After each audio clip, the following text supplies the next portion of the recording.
Weavers, iron smelters, and factory owners. The fame of Indian cotton. From early times in history, cloth woven in India was famous in different parts of the world.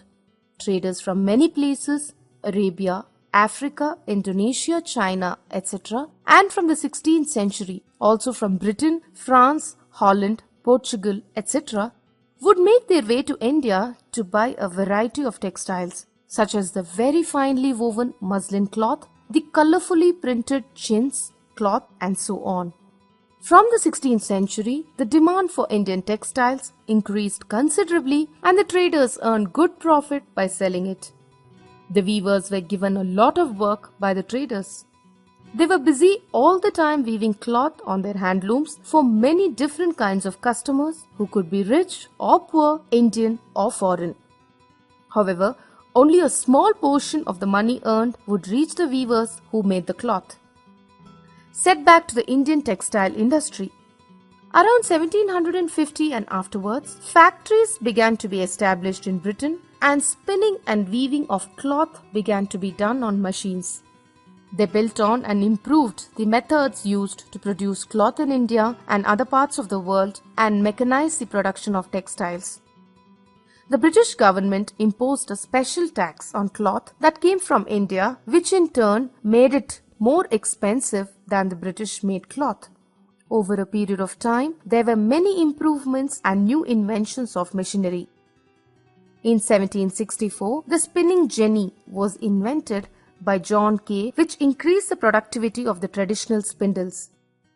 The invention of the steam engine by Richard Arkwright in 1786 revolutionized cotton textile weaving. Thus, factories could produce cheaper cloth in very large quantities. This led to the rapid decline of the Indian textile, which was thoroughly dependent on handmade cloth spinned out of chakra and takli, the household instruments. The factory owners and traders of Britain also made efforts to sell their goods all over the world. Traders from Britain brought cloth made in British factories to be sold in India, as well as they were supported by the British government in India. In the early 19th century, cloth made in British factories began to be sold in India too. In cities like Calcutta, Madras and Bombay, British cloth became very popular. Naturally, all this badly affected the weavers of India. Abroad and at home, factory-made cloth stole a large number of their customers. Not only this, the business of artisans who did spinning of cotton was also badly hurt because, in addition to cloth, cheap and fine spun cotton yarn thread made in the British factories also came in large quantities to be sold in India. This led to thousands of weavers and spinners jobless. Bengal weavers were the worst hit. In the 1850s, some Indian cloth mills were set up, first in Mumbai in 1854 and then in Ahmedabad in 1861. Thus, cloth came to be made on machines in India too. Some educated people and factory owners demanded that a special tax be levied on cloth coming from Britain. But the government refused to levy a similar tax in India on British cloth. In the year 1896, the British government of India levied tax of 3.5% on cloth being made in India. This tax became the cause of a long-drawn conflict between the Indian people and the British government. Even without government protection, factories producing cloth, thread, sugar, etc. were set up in India. By 1900, over 84 mills started operating in Bombay itself. Many of these were established by Parsi and Gujarati businessmen who had made their money through trade with China. Growth of cotton mills led to a demand for labor. Thousands of poor peasants, artisans, and agricultural laborers moved to the cities to work in the mills. Their rapid development, however, took place only after 1914. During the World Wars from 1914 to 1918, the import of foreign goods into India fell sharply. In the factories of Europe, things needed for the war were being made, so fewer goods meant for the Indian markets were available. Under these circumstances, the factories that had been established in India started selling their goods in greater quantities. Enthused by these heavy sales, there was a rapid development of industries. After the war came to an end, European machines were purchased in large numbers for Indian factories and new industries were set up. Indian industrialists began demanding very forcefully that the government levy a tax on foreign goods. Thus, in 1917, taxes were levied on numerous foreign goods. As a result, factories set up in India were able to develop speedily. During the Second World War, the industries in England, America, and Japan were engaged in the production of war materials. At that time, our industries increased the production of consumer goods at a large scale and achieved great progress.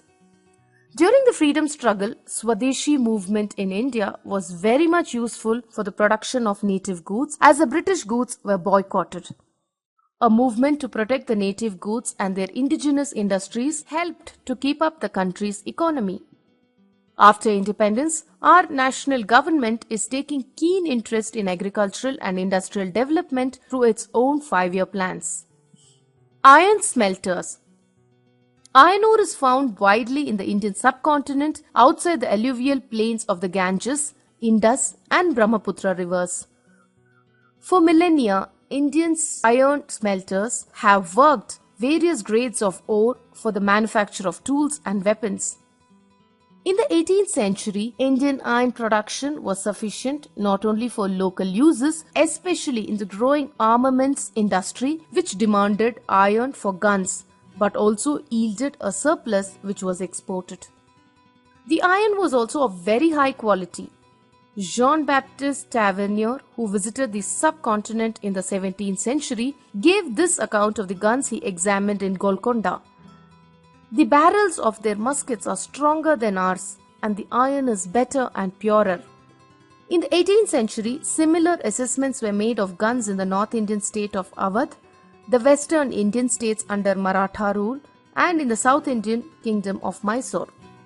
Thus, high-quality iron was manufactured in a number of different types of furnaces and under different economic conditions and relations.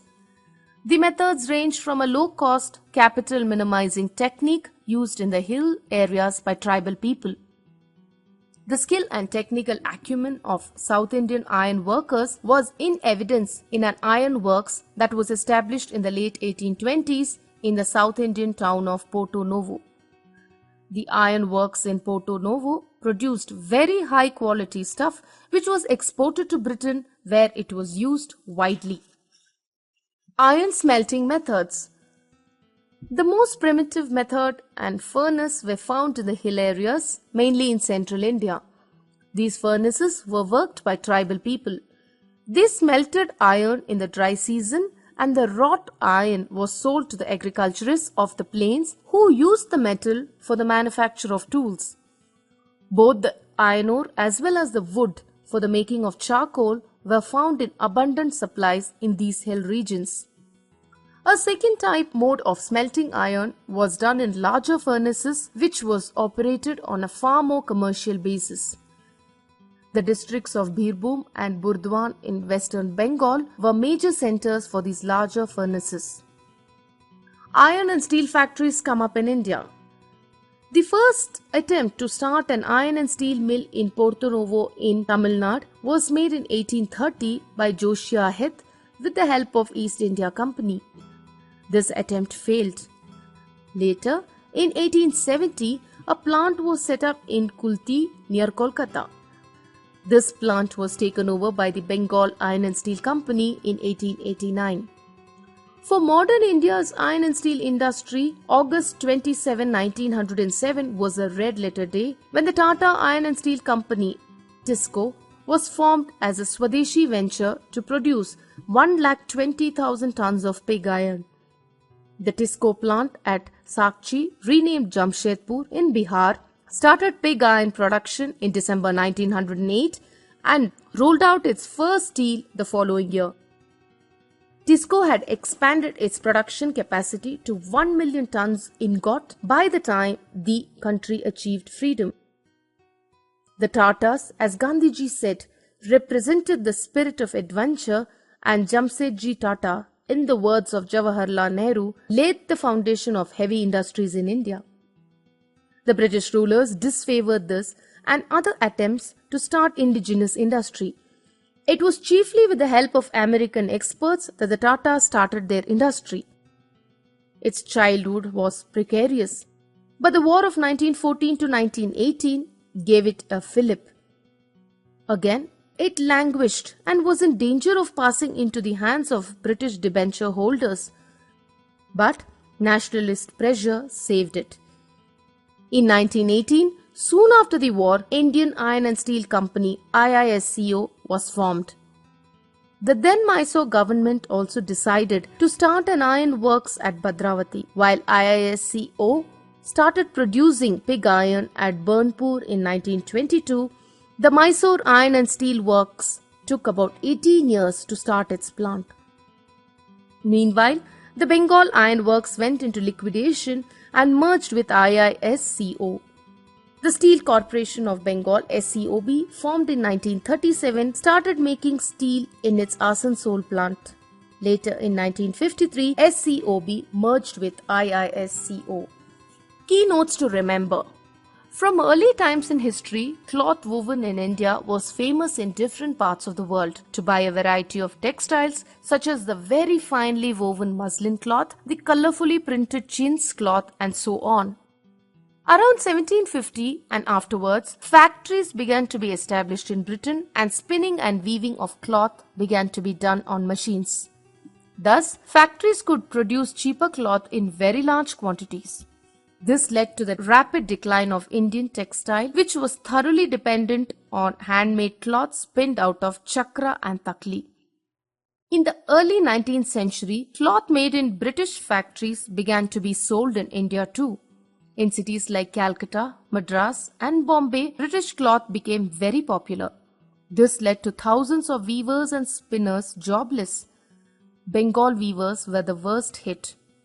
In the 1850s, some Indian cloth mills were set up, first in Mumbai in 1854 and then in Ahmedabad in 1861. Even without government protection, factories producing cloth, thread, sugar, etc. were set up in India. Swadeshi movement in India was very much useful for the production of native goods, as the British goods were boycotted. Iron ore is found mainly in the Indian subcontinent outside the alluvial plains of the Ganges, Indus and Brahmaputra rivers. The most primitive method and furnace were found in the hill areas, mainly in central India. These furnaces were worked by tribal people. For modern India's iron and steel industry, August 27, 1907 was a red-letter day when the Tata Iron and Steel Company (TISCO) was formed as a Swadeshi venture. In 1918, soon after the war, Indian Iron and Steel Company (IISCO) was formed.